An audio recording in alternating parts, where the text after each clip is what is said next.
Hey guys, welcome on in. In this video, I'm going to show you how to access the Freak the Mighty PDF. This is going to be very valuable to you, so I highly recommend you watch this video, and it is the quickest tutorial video in the history of videos, I promise you.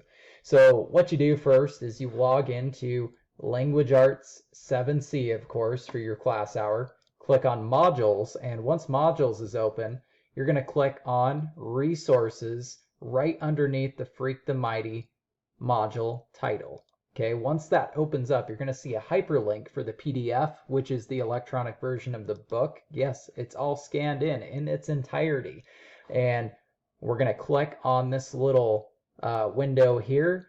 Boom, there it is, right? So now you've got the whole entire book, and I highly recommend that you use the book even if you want to listen to it. You should still read the book as you're listening if you choose that option, because you are going to need to pull textual evidence and do some other things for some of the questions.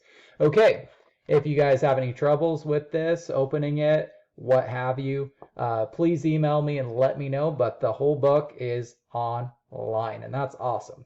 All right, you guys have a good day, and thanks for tuning in.